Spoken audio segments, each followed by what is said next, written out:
Well, hello everyone. How, in fact, are you doing? It's been a while since I've done these history programs, so I'm glad to be back doing this again. And I think next week you're going to get a bunch of them because I want to catch up to February 1973 so that I'm on the month as you get it. You get what I'm saying, right? So I'm exactly 50 years ahead of time. Yeah, and got a dog hair on my microphone. So yeah, and November, December of 72 is one issue, so that'll be good. And then do January, February. So if I cram for the end of this month, then March will be March, and that will be fantastic. So before we get started, I'm going to do the usually after show promos beforehand. If you enjoy these programs, please consider watching them on YouTube rather than Facebook. It does help me out with the algorithm at YouTube. I would truly appreciate it. And also, please subscribe and hit like and maybe share if you like it. But even more importantly right now, if you enjoy the type of work that I do, please consider becoming a patron subscriber. I've got the link down here. And you can subscribe for as little as $1 a month, though the average is $5. But whatever you can do, I cannot tell you how much I would appreciate it and how thrilled I get if after a show I see a notification that I have a subscriber. So you can make my night. But enough with that. Let's go to the actual content here.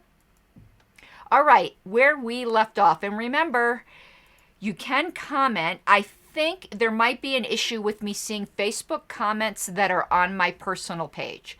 So if you're on my personal page, I probably won't see the comments. You can go to my secretary page or you can go to YouTube because I would love to interact with your comments. I forgot to hit a public setting in order to get the ones on my personal page. Apologies for that, but if you'd like me to see your comments, go to the secretary page or YouTube, and I'll definitely see them. And it's much more fun when you comment.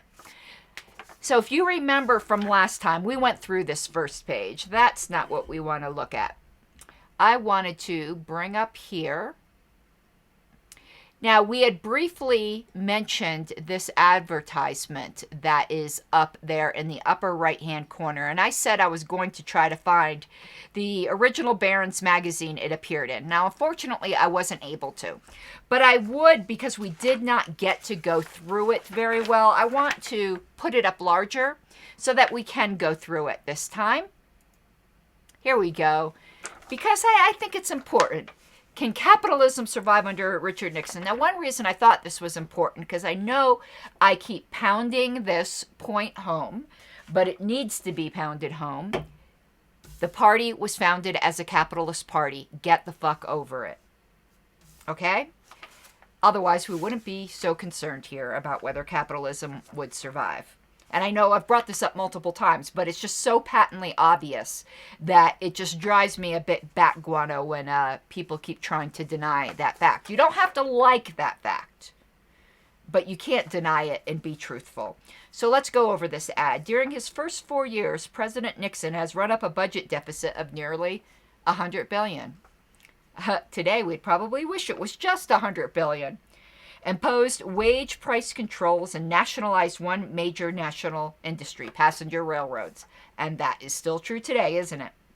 And he has indicated that when he was reelected, he will press for even more radically anti-capitalist measures, such as the so-called Family Assistance Plan.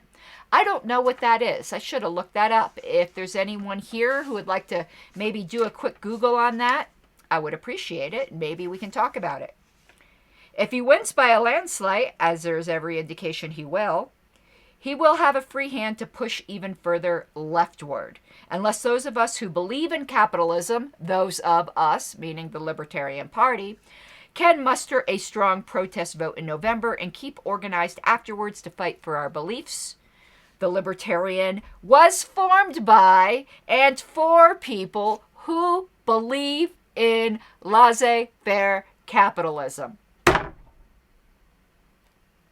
Put that in your pipe and smoke it. For just these purposes, The LP's first presidential candidate is Dr. John Hospers, director of the School of Philosophy at the University of Southern California. His running mate is Mrs. Toni Nathan, a journalist from Eugene, Oregon. If you would like to send Nixon a message on November 7th, a message that you still believe in capitalism, preach it, brother, and oppose his increasingly collectivist policies, cast your vote for Dr. Hospers and Mrs. Nathan. If they're not on the ballot in your state, do it by write-in. And if you'd like to help the Libertarian Party become a major force in American politics, your financial support would be greatly appreciated.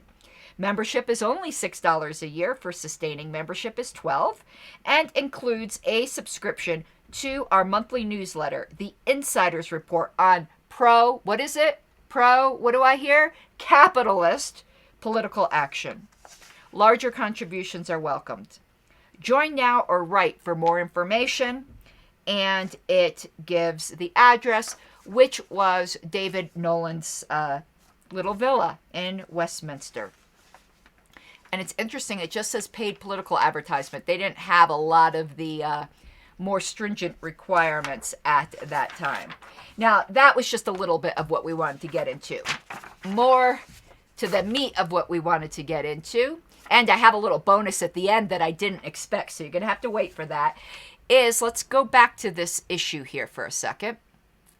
Here on Bits and Pieces, underneath that ad, where it says Slam New Banner Attack LP. And I read this last time, but I'd like to read it again because I said we were going to go more in depth into this. It says, the Student Libertarian Action Movement and the New Banner, which is a publication, have recently issued anti-LP propaganda calling us impure in status. SLAM has at least been courteous enough to allow us to reply to their charges via letters in their publication, New Libertarian Notes. Now, I have part of those responses. It's in the collected writings of Samuel Edward Konkin III, who was part of the Student Libertarian Action Movement, otherwise known as SLAM. And how does that have to do with the formation of the Radical Caucus, which I said would be the primary subject of this episode? Well, we will go into that. So let me pull this up. Here we go. So you can see the Libertarian Party, pro and con. And the first part, we'll read the introduction, but where it says an open letter to SLAM, that is written by David Nolan. It's in response to where we were called impure in status, as I see Saladriel there in the, I just want to put this there. I agree. Oh, look how it's showing you black. I don't like that. Let's see if we can move that over. Yeah, you can see that a little better there. There's the comment. It's weird the way it showed up black this time. I probably have to change some settings. And if we continue down that document, you'll see David signed it, and then there is a response, and the response is from Konkin, I believe. Yes, Samuel Edward Konkin, editor, New Libertarian Notes. So let's go back now to the beginning. This is a fascinating piece of history here. I've referred back to this multiple times. There's parts of this I don't like. Just like I'm sure there's parts of us being pro-capitalist that people don't like. There's parts of this letter I do not like one bit. But history does not care about my feelings. So let's go. It says, editor's note, and I believe the editor would be Konkin. The Libertarian Party had no perceptible effect on the election, and this is speaking of the... No, I believe it's the 1972 election. Let me look at the dates at the very end here. Yes, the 1972 election.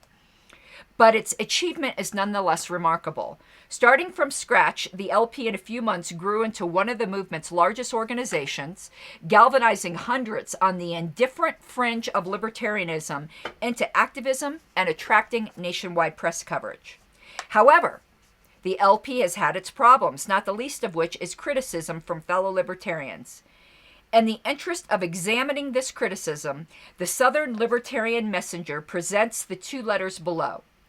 The first is that of Mr. David Nolan, a founder of the Libertarian Party and presently its national chairman, writing in response to an editorial in the August 1972 New Libertarian Notes, which was all referred to in that issue of LP News.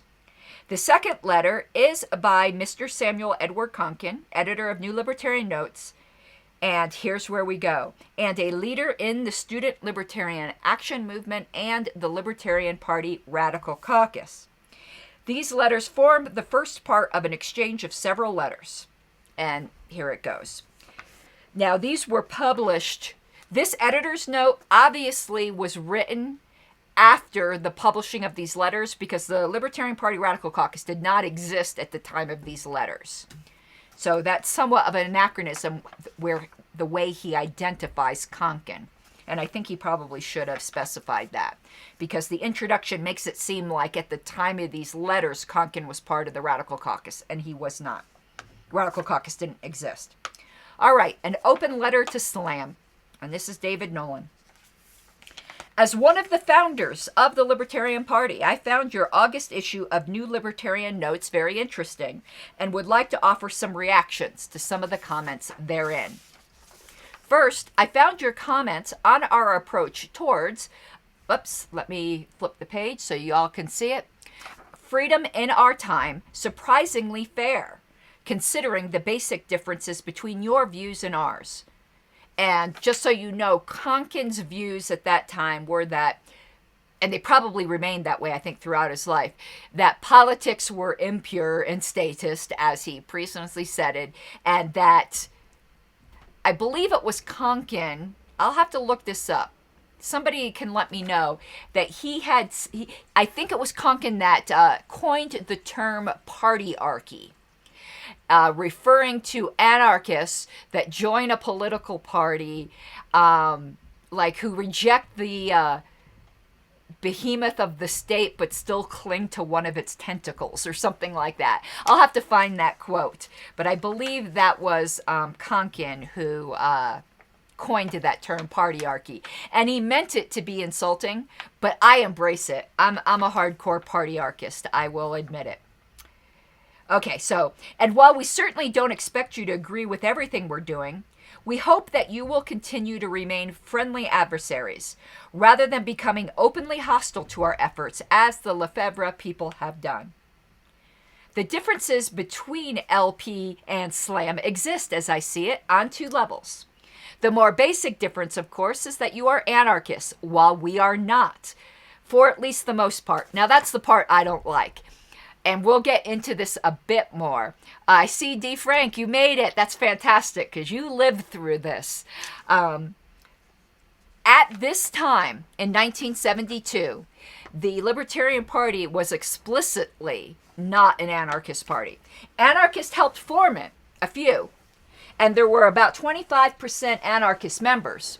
But the party itself was explicitly not anarchist at that time. They were not agnostic at that time regarding the existence of the state as an end goal. They definitely supported that. That changed in 1974. About 15 to 25% of our members are anarchists, but the party as an organization has taken stands that are explicitly anti-anarchist. And I love this statement because it proved David Nolan wrong. And we have no intention of changing our position. We, too, have our principles. That didn't last. The secondary difference is one of disagreement over tactics. You tend to favor a radical or even revolutionary approach, while we favor a more moderate gradualist approach. Only time will tell which approach is better. And indeed, it may be that both have their place. You say that our approach may turn off revolutionaries and libertarians evolving from the left. Quite possibly this is so. We counter this point, however, by stating that your approach will turn off everyone else. And we think that more can be gained in terms of rolling back the state by convincing 51% of the American people to dismantle the state by 49% than by convincing 1% of the people to dismantle it by 99%. And I have to apologize here. There is something going on upstairs, and I have to take about a 3-minute break just to go calm it down with the pets. I'll be right back. I'm going to put on the countdown timer, and I will be right back.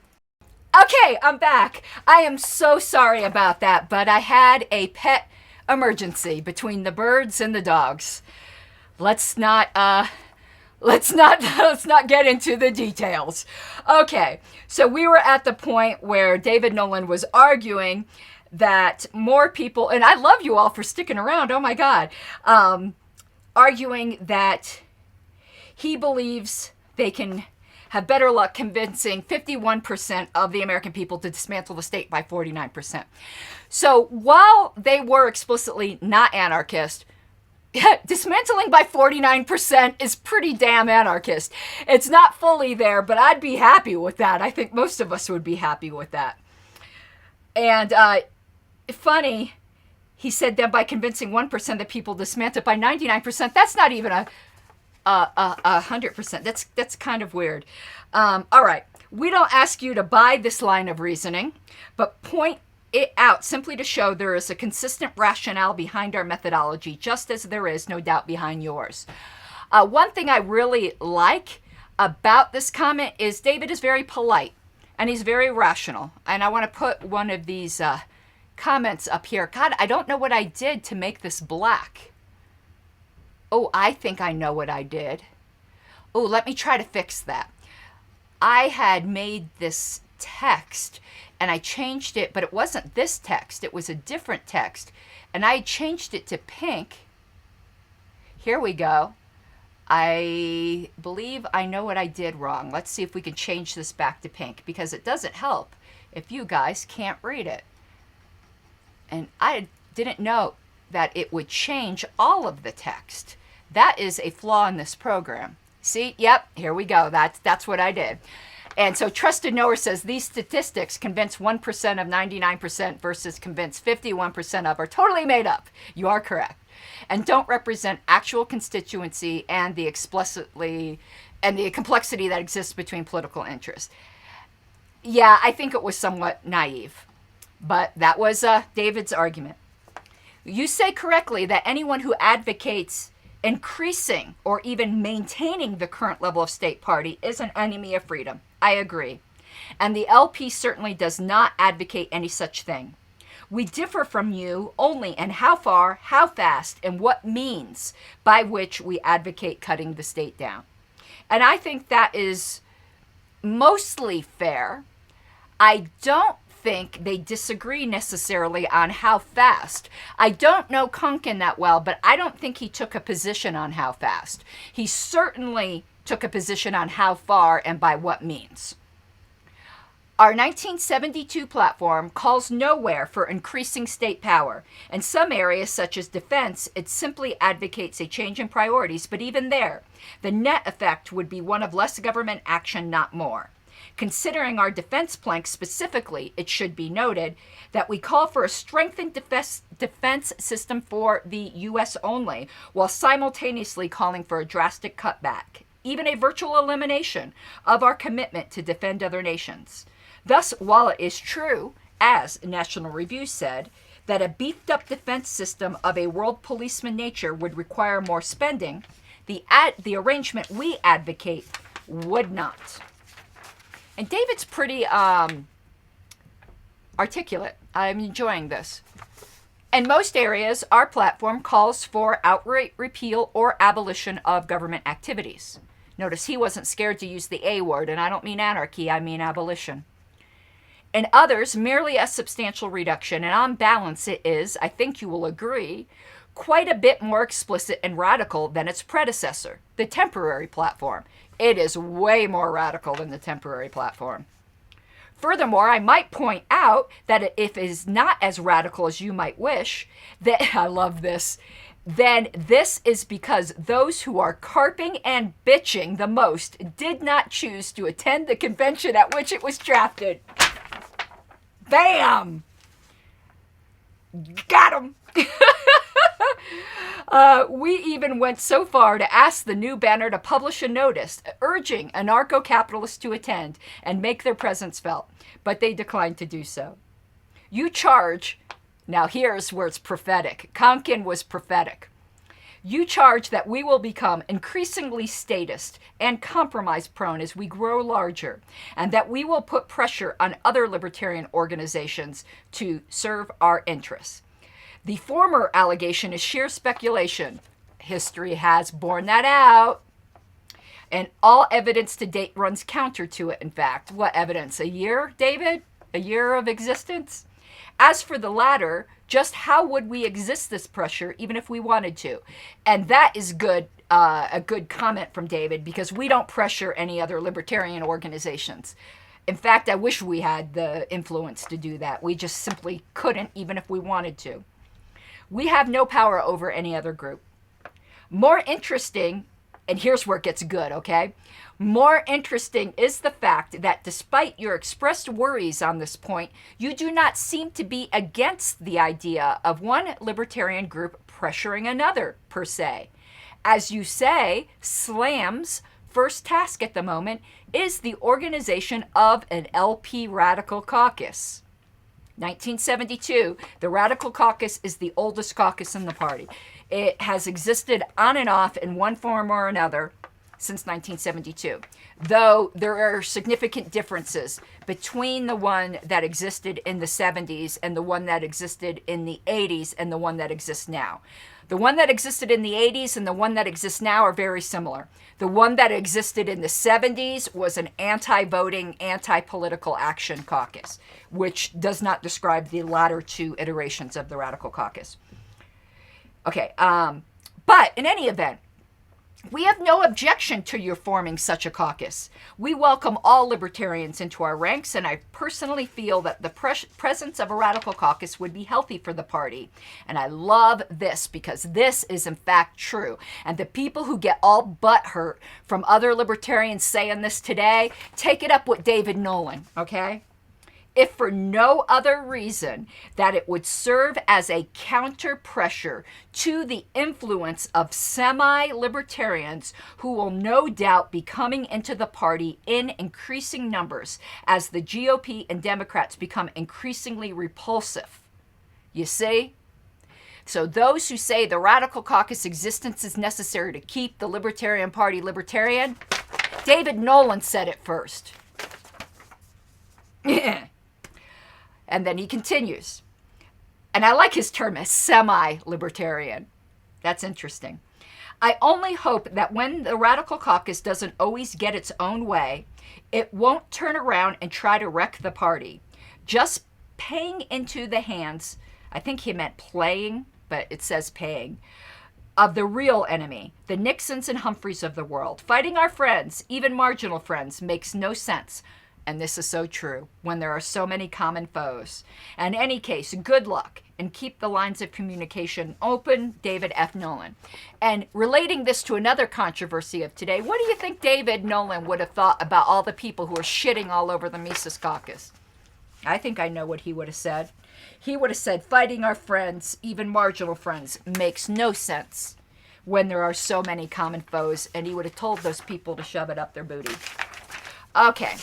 Continuing. This is Konkin's response. And there is something really awesome in this response. And remember, I have an unannounced surprise for you at the end of this broadcast. Dear Mr. Nolan, I am pleased that you find us fair and hope we shall be found so always. I am amused of your description of the Lefebvre people as openly hostile. Since they are well-known pacifists, that doesn't mean they can't be rhetorically hostile, Mr. Konkin. I'm a pacifist, and I can be rhetorically hostile. I do not believe we are secretly hostile, and we are certainly openly criticized. The two levels you discern are both accurate, and I'm glad to have your admission openly that the party is explicitly anti-anarchist and we have no intention of changing our position. I have been trying to convince several people of that here in New York, and I hope they are willing to take your word for it. Now, I'm going to say it again in case this gets clipped out and taken out of context. This was true for 1972 and 1973. It changed in Dallas in 1974, and no one can ever say that anymore. The party is now explicitly anarchist friendly and takes no position on the ultimate end goal of whether there should be a state or not. That is different from the way it was in 1972. Continuing. Indeed, our position, as you state, will turn off everyone else initially. We would have liked to have an all-encompassing libertarian alliance to attract everyone to us for any reason and have him enter the faction of his taste. That is interesting. That almost sounds like the bottom unity thing. Now, as you all know, I'm not in favor of that. I don't spend much time talking about it because, again, we have so many common enemies that it's not something I really argue about until resolutions are put forth at convention, and then you damn sure I'll argue about it. But other than that, I don't argue about it. As my editorials point out, your presence has made that option no longer possible. And I have analyzed an organization was needed to attract those who you must perforce leave out. And I think this quote here is pretty pertinent. D. Frank Robinson, for those of you who don't know, I have him up on the screen. He's one of the co-founders of the party. He's an OG. He's been around since the beginning. He's a party treasurer. I hope he's not blushing with me saying that. And he says, correct, I changed my mind between 72 and 74 regarding anarchism. And I love it when D. Frank is here in the broadcast because I know he'll correct me if I'm getting any of this wrong. But I hope he'll attest that I'm a pretty fair and thorough researcher, and I try to represent party history accurately. But I like having someone who is actually there, to be able to confirm things. Okay, continuing. That thus was Slam resurrected. I hope neither of us will be found guilty of believing that anyone's politics are immutable, and that, in fact, our aims are to both of us to convert, i.e., maybe take over, the positions of the people of the world to some form of libertarianism, if only in its most fundamental form. Leave me alone. I find yourself damning by your own statistics in that you wish to only roll the state back by 49%. I don't find that entirely damning, considering the Democrats and the Republicans don't want to roll it back at all. 49%, I would be happy if we rolled the state back 49%. I mean, that's not as far as I want to go, but that's nothing to sniff at. Continuing, when I was a fellow national office trad delegate with you, I don't know what that means. Does that mean traditional? No idea. To the 1969 National Young Americans for Freedom Convention, I wish to see the elimination of 99% of the state's activities, all but defense and police. And I am shocked to see that as I have progressed to advocating the elimination of the rest, you have actually slid back. That is not accurate, but I think David Nolan confused him. I think he said something inartfully. The platform advocated rolling the state back 49%, but the platform is interim goals. The statement of principles advocated all but defense and police.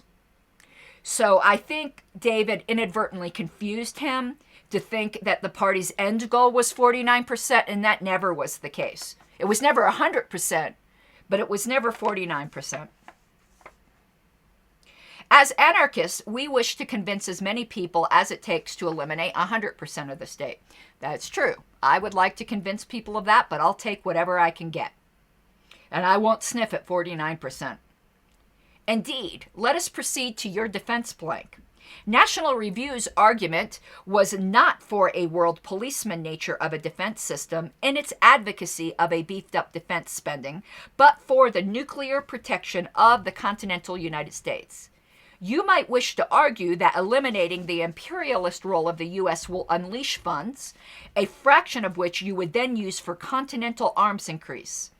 I personally do not wish to get embroiled in this kind of argument, analogous to McGovern welfare economics, but simply submit that in the given area for defense of the, I love this, arbitrarily bounded geographical area called the United States of America, you would increase state spending over the level, next page, it now occupies. If not, your angry, quote-unquote, semi-libertarian members may wish to ask you just where you disagree with NR's defense experts, and I shall leave you to their tender mercies. You know, people back then knew how to write with wit and like barbs, you know, that we've lost that ability. I think Twitter killed that because you can only be so good in limited amount of characters. But here's where it gets really good on these next 2 pages, okay? Oh, it gets delicious. I do not think you're taking of some of your temporary platform positions and making them wishy-washy or deliberately ambiguous in the new platform constitutes radicalizing it. As to your implied attack on my talk not due, I suggest you check your records to find that I was listed as a delegate to your national convention. Oh, I'm going to need to note that on Lpedia. As a representative for New York, I was unable to travel because of lack of financial resources. I am not crying on anyone's shoulder about it, but I do think your carping and bitching at me is unwarranted. I don't think so. If I wanted to make it, I would have made it there. I would have gotten the money one way or another. So for the first convention of a Libertarian Party you spent so much time carping and bitching about? No, Konkin, I think David Nolan had your number there, dude. I'm sorry. Not sorry. I am delighted to think that you voted dissolution of the convention and reconvened as SLAM or even LA. That's a very poorly worded sentence. He is saying that he's being facetious and saying, oh, I'm sure since you were so concerned that I didn't attend, that you voted to dissolve the convention and reconvene it in some place where I could attend. While Colorado is inaccessible to all but Rich, Hardy, or Coloradan, what the fuck? That's not true. At that time in 72, maybe? I don't think it was any more accessible than anywhere else. Denver was a major city. There was an international airport in Denver at that time. It wasn't DIA. I can't think of the name of the field it was at, but it was right in Denver. D. Frank, do you remember if Colorado was particularly expensive to go to at that time? Nolan certainly wasn't rich, but continuing. The state conventions coming up should provide the check your hypotheses concerning our effectiveness. He's basically saying we're going to show up at the state conventions, dude. Good. You have already grown more statist by your selecting of John Hospers as your presidential candidate. Imagine what Konkin would have thought of Bill Weld. Fuck that guy. Not Konkin, Bill Weld. According to my source at his press conference, Dana Rohrabacher, forget it, I can't pronounce names, you all know that. He claimed he was 95% in agreement with conservatives, and when asked by Dana how he could reconcile his defense and economic positions, Hosper stated that the economic ones were just theoretical and he did not expect them to be enacted. I would like to see that quote. I think that's somewhat misrepresented. And just so D. Frank said, no trouble to access. I drove my new Mazda up there. And D. Frank was from Oklahoma, a bit closer than Konkin in New York, but he could have made it if he wanted to go. I've been poor and made it to places. From Florida, I drove to Indiana and didn't have any money. Okay, continuing. As to the pressure question, you should, I suggest, reread that in context of the editorial. Clearly, I was describing the pressure exerted by your existence and seeming success. The pressure on activists to defend you when something called Libertarian is attacked in their own circles. The pressure to join one's nearest ideological neighbors, and if they are in a party, to participate in these pro-party activities they will engage in. As for groups which will constantly be constantly identified with the Libertarian Party if they identify themselves as Libertarian to either defend it or attack it. Okay, now I understand his point. And it is true. When we're embarrassing, which we were when we nominated Bill Fuck That Guy Weld, we did embarrass every Libertarian with that. Okay, now here's where it gets interesting. The LP Radical Caucus's pressuring of the party hierarchy and bureaucracy we seriously do not expect. The use of us as a counterweight against the Birchers, objectivists, and conservatives in your midst, I do expect. The fundamental task of the LPRC is to reach those people whom, as you earlier pointed out, will not be reached by slam, and who can continuing longer, be reached by the defunct LA. I don't know what LA is. Libertarian advocates? I don't know what that is. Maybe someone else does. In short, we are trying to turn on everyone who is susceptible to radical libertarianism. I love this. However, reaching more. If you wish to set up a statist caucus in Slam, feel free. Got him! Libertarian Alliance, that's it, D. Frank. But boy, he got him there, didn't he? Got him. Oh. But here's where he goes on. This is where it gets really saucy. The party will eventually be wrecked. Not because we will come in there with swinging maces or the archetypical bombs or even because of our explosive rhetoric.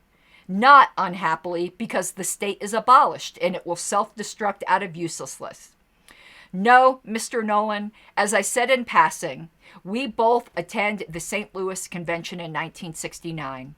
You remained loyal to the national office, while I, repelled by the injustice and purgings initiated by that group, went over to the Libertarian Caucus, even though it involved breaking a personal commitment to my friend David Keene. You know what state Young Americans for Freedom is in today. So shall be the fate of the Libertarian Party when it begins sacking state committees and challenging credentials at some convention in the near future to stop a potential majority of radical libertarians from crystallizing. That has never happened, by the way. There has been some shitty things that have happened, but that has never happened. The National Party has never sacked state committees.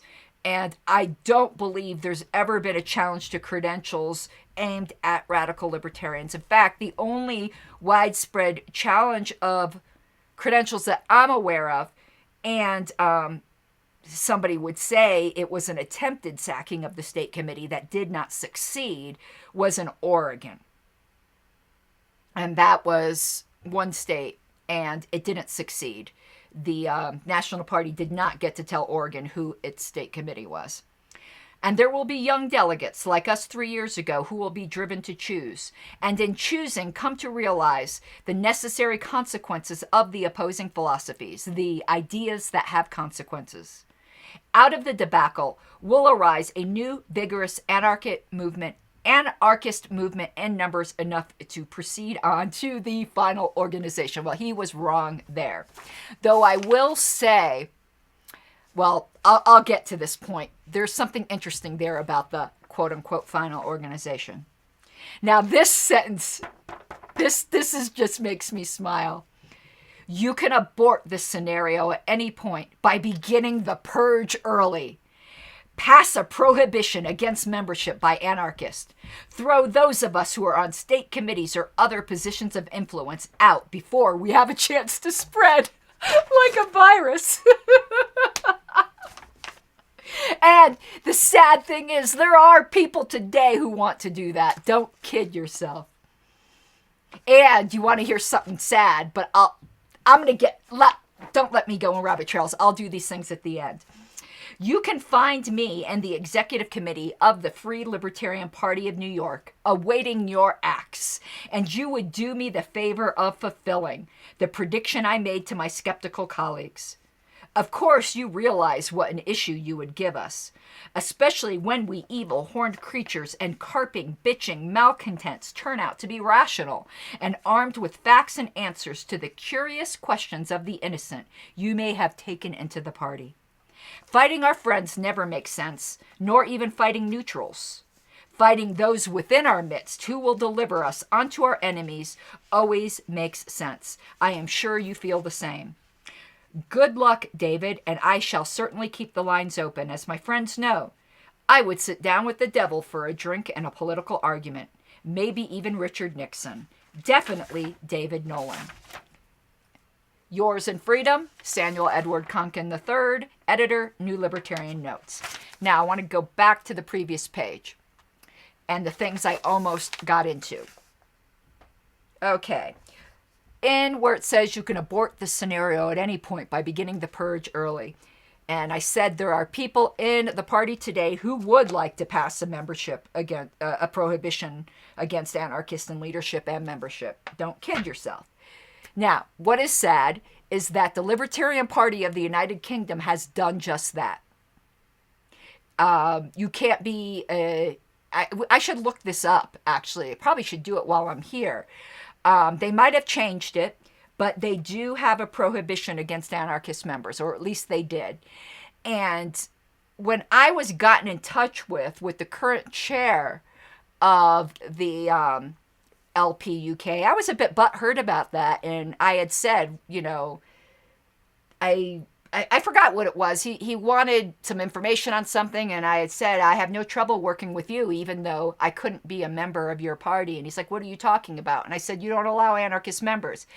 And he said that was a formality, that it was like, he said almost to the point, like, it was there so that they could throw out certain anarchists, but not all. That apparently there were some very disruptive anarchists that like hacked their system and like caused all kinds of trouble. So that was put in there as a reaction against a specific group and not against all anarchists in general. But that still gets used as a weapon. I think we'll look that up before we finish for today, even though I still got another surprise for you guys. Now, the other thing I said I wanted to talk about was the quote-unquote final organization.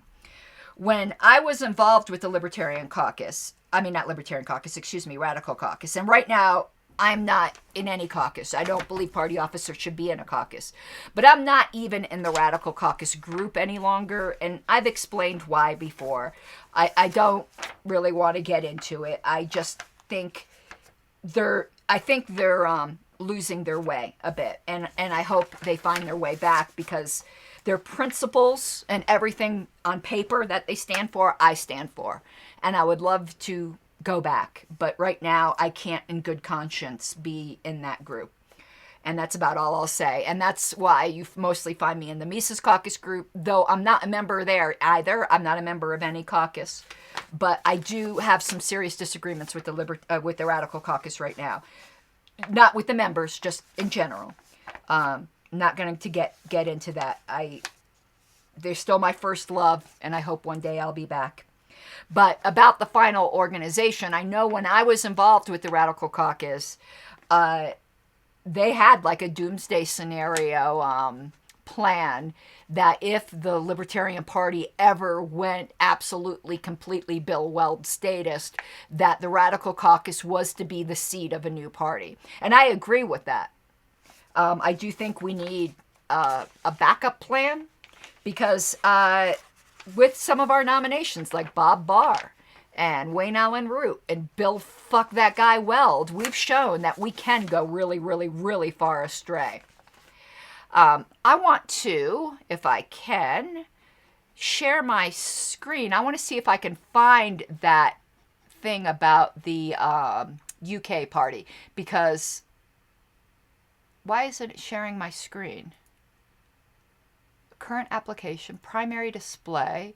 Okay, here we go, right? No? Is that it? Good thing I don't got any, you're seeing all my controls. Good. Is it pulling up Safari? No. Yes, okay. So let's look up Libertarian Party UK.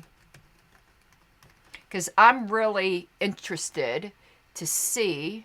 That's Wikipedia. Okay, let's see if we find here. I don't remember if it was in their platform or where it was. Members, membership, terms of membership. Maybe it was there.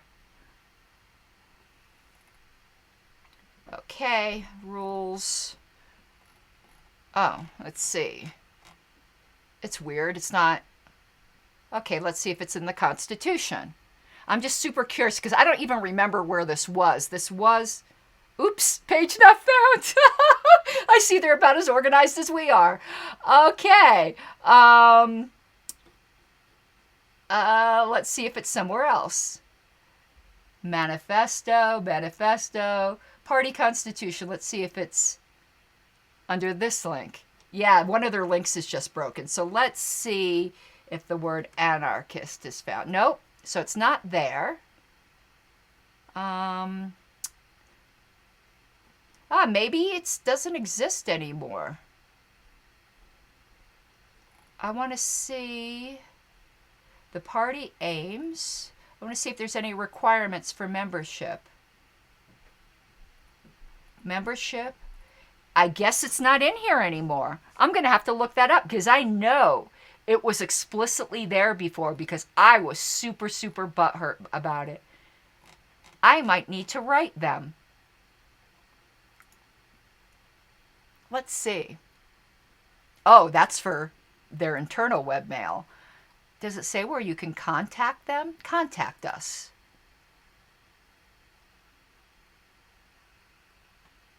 Does that link not work? Oh, here we go. Okay, so let's find this out. Karen Ann Harlos. I'm not going to put my party email because this is more of a personal thing.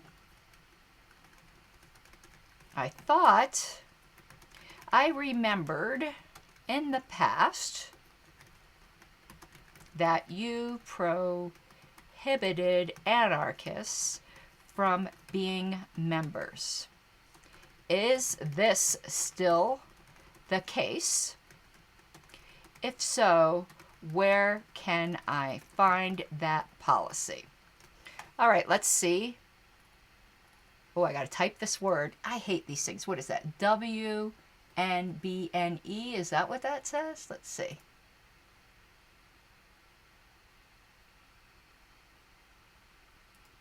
No, let's refresh it. Does anyone else have problems with these captchas? Because I never can do them. UQSN?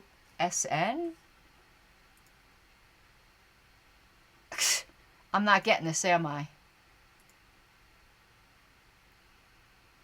Okay, let's try this one. DBA6. Is that an R? RY. Why isn't this working? Oh, maybe do I need to hit encrypt message? Okay. Encrypted. Okay, you have to hit, I need to learn to. Why isn't that working? Oh, okay. Did it go? The image verification, please try again. Bastards! This is going to make me type all that again? Oh, you bastards! I'll do it. I'll do it offline. I can't believe that. Or I'll send the, I'll do it on Facebook, I think. All right, so, that, now the other thing I wanted to look up was partyarchy quote. Partyarchy quote author. Let's see if that was Konkin. I'm curious. No. I spelled it wrong. Not patriarchy, partyarchy. And I know tentacles. Let's look at partyarchy tentacles. I know Thomas Knapp had it on his website.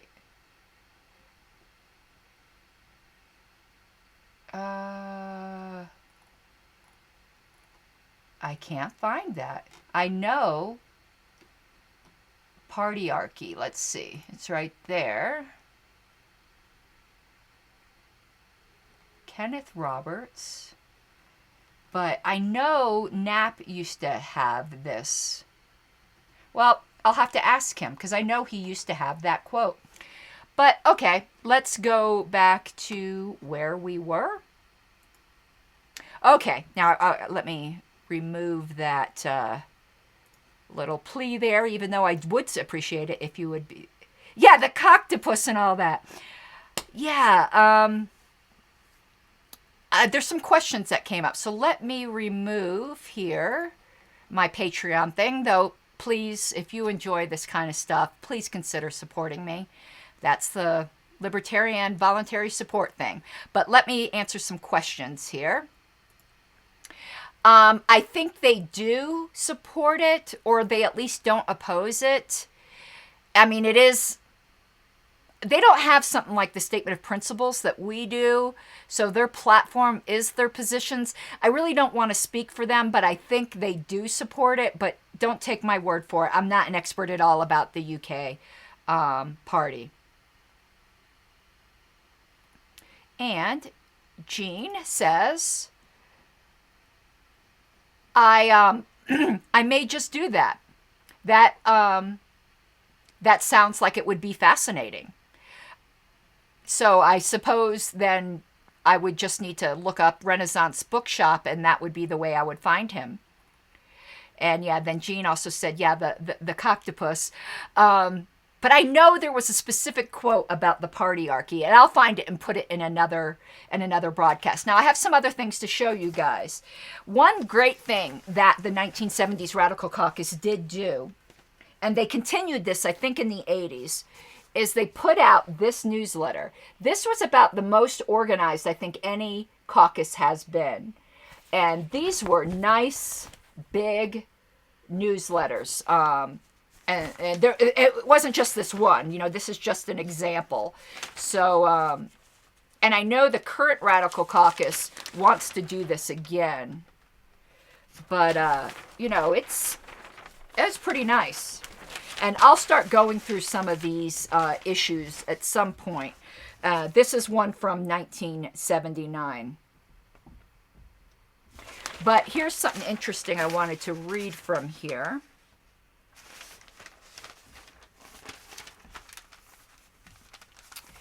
It is the policy of the Central Committee of the LPRC that membership in either the National Libertarian Party or one of the state LP organization is a necessary condition of membership in the Radical Caucus. I did not know that was for the 70s.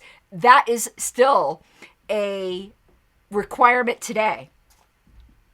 Although our political perspective was briefly outlined in Who We Are, see Libertarian Vanguard #1, a statement of general principles will be published in the September issue. The Radical Caucus will host a hospitality suite and nightly meetings at the LP National Convention. So, interesting. We plan to have an information booth in the Huckster Room, and we hope to meet as many LPRC members as is possible in such a short time. This kind of effectiveness is what I had hoped for the Radical Caucus. And we were doing that in 2016, and somehow they lost their way. And right now, in my opinion, the most effective caucus is the Mises Caucus. We shall see if that holds. Now, the surprise. I went downstairs this morning, and my husband had brought in a package that I wasn't expecting. And it was from the national office. And I was like, whatever can that be? I wasn't expecting anything. And in the box was a note from Rich Moore, who is a reverend in Iowa, who said, as an LP member and former candidate from Iowa, I would like to share some campaign material from my collection. And he sent a bunch of stuff. Said, I want to share it with you guys. And this will be going up to National for more displays. Now, some of this stuff I already had, which you guys will have seen before. Like, this is fairly common.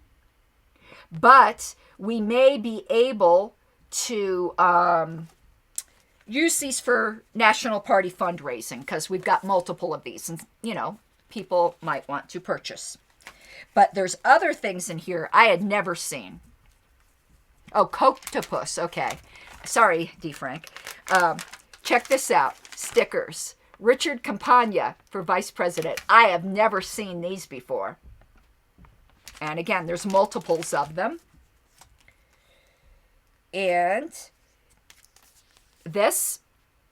Now, what I want to look up with this is there is a website on the bottom, www.realworldlib.org. Never heard of it. We'll see if it's still an existing site. If not, we'll get it from Web Archive.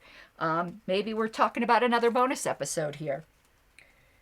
Okay, this one I've seen before, but I didn't have more than one, and this one is in much better condition than the one I had.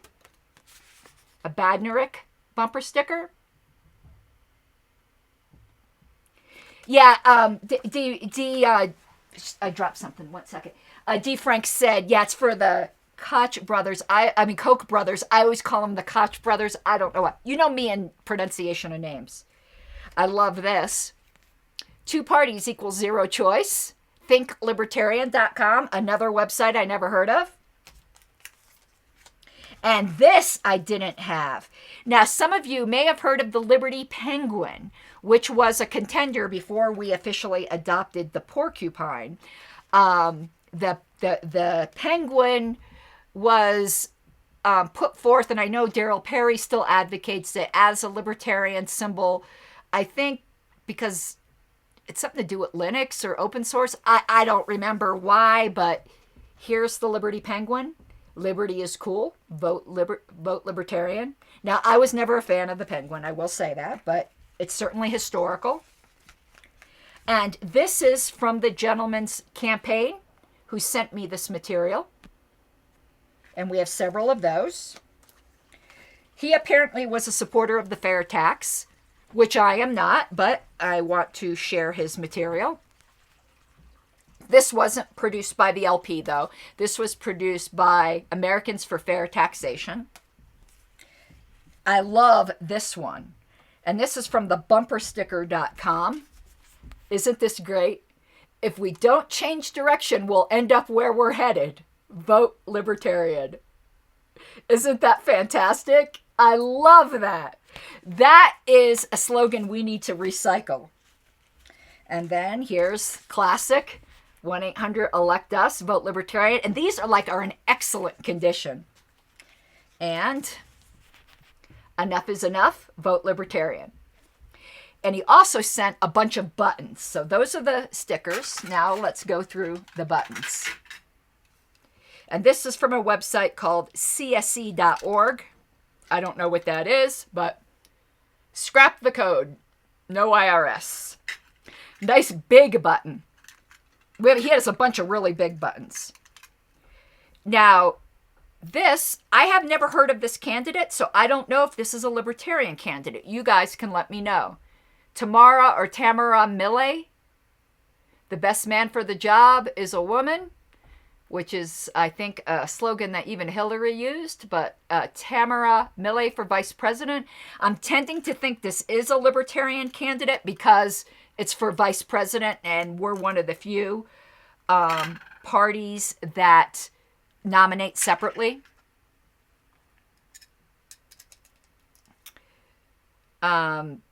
Here's another one of his flat tax fan. Again, this isn't an LP button. This is from Citizens for a Sound Economy. Oh, that's what CSE is. Okay. Now, Badnarik button. I've never seen this one before. He had a lot of buttons I've never seen before. All of these buttons end up going into a display case and going to National to help decorate the office. This is one that is very common. So it's when Joe Jorgensen and Harry Brown were running. This one's a little damaged. It has a dent on the back. But it will, doesn't matter. Yeah, there's more, D. Frank. I haven't seen half of this. Check this out. Yeah, 2004 would make sense because a lot of his stuff is 2004. Aaron Russo for president, 2004. I have never seen this button.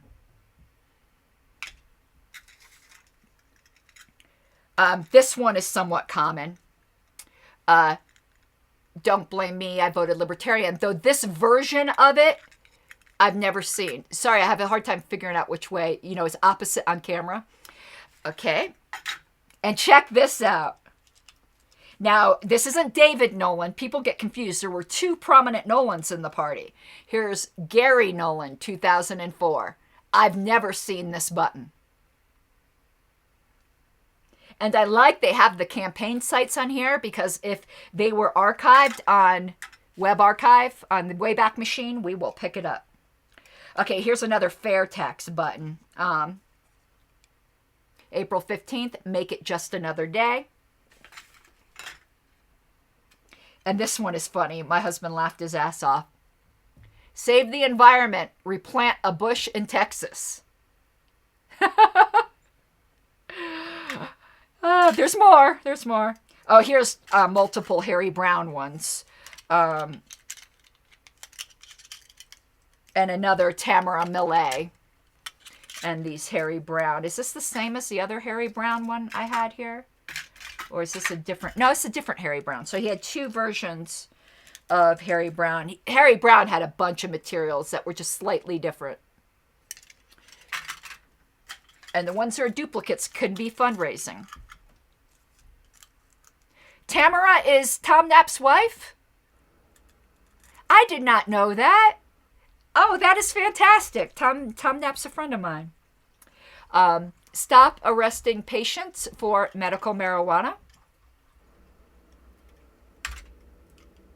A different version of Harry Brown. I think he had like 10 different buttons. And I've got a few more here. Status quo or Russo. Never seen that one. And a generic, but I've never seen this before. Vote Libertarian. Okay, the last two are abortion rights one, which was interesting to me because the guy who sent this to me is a reverend, and it's somewhat unusual for reverends to be very pro-choice. Now, this is a common button, but this version of it I haven't seen. The saying is very common, the pro-choice on everything, but I haven't seen this version of that slogan. And then this button was put out by NARAL, which is the National Abortion Rights Action League. So that was the surprise. And I see Gene had something here I wanted to put up. He said, I'll go through my button collection and see if there's anything interesting you may want. Yes. And remember, these are all go to the, anything we don't have, it goes to the National Party and gets put on a display there. So I collect enough to make a display, and then the historical committee buys a nice display case, and I bring it to the next LNC meeting. We also make displays of the bumper stickers. We've also framed some campaign shirts, because my view always was the National Party should be decorated with LP political memorabilia, you know? It was so sad when I first went there that they didn't have anything. And now they've got the original statement of principles and all kinds of things. So, okay, everyone, that is all I have for you today. I thank you so much for your participation. Again, just one last thing here. Please, if you enjoy my work, please consider becoming a patron. It would mean a great deal to me. And give me a like and a subscription. Hit subscribe on YouTube. That always helps the algorithm. And I do think these shows are a form of outreach. And maybe some people will discover the Libertarian Party that way. If you're not a member of National, please consider that. lp.org/join. I know I have some people, because we're libertarians, who are mad at the National Party for one reason or another. I get it. I'm mad at the National Party for one reason or another. But don't let that keep you from becoming a dues-paying member. If you are so mad that you don't want to become a dues-paying member, I'm going to let you know something, that you can earmark your membership funds. There has to be something the National Party does that you support. It could be the historical committee. We raise our own budget. So if you're mad at the National Party, but you like the historical committee, you can earmark your $25 dues to go to that, so you're not putting it in the general fund to something you might not agree with right now. I hope you're fine with it just being in the general fund. But if you're not, please don't let that dissuade you. You can earmark to ballot access. You can earmark to the historical committee. You can earmark to the Frontier Project. There are any number. And if you need help with that, I'll help you. You know, and every year someone gets a life membership and earmarks part of it to the historical committee. And we're so grateful for that, because I am committed to raising our own budget, because there's some people who aren't a fan of this project. And if we come out of the general budget, then, you know, it gives ammunition. So I try to raise all of our own money. Oh, and I want to give you some good news. Chris Lucchini, who's the state chair of New Mexico, he has a friend who owns a photocopy business who unfortunately is at limited production because of COVID, and told Chris that during these off hours on the weekends, he's free to use all the equipment. So Chris has taken 50 boxes, 50 boxes out of our storage, and him and New Mexico volunteers are scanning it for free. That is fantastic. If you're a friend of Chris Lucchini on Facebook or wherever, write him a thank you note out of the blue. I think he'll appreciate it. So that is massive. Massive, you know, a lot of stuff's getting scanned this year. Okay, everyone, I need to go eat dinner. My husband, who is a wonderful cook, is making some artichokes and shrimp. So I might do another bonus episode on the few things we talked about, maybe tomorrow. But otherwise, there's going to be a lot of history in this upcoming week. Thank you so much, everyone. And I love your comments. So thank you for being here. It really lifts my spirits. Have an awesome night. Love you. You gotta take what you're given, that's how we live it. Don't be mad at the system, it's simply how we've existed. I hear a lot of people talking like they politicians and choose to be an accountant because it's safe in the business.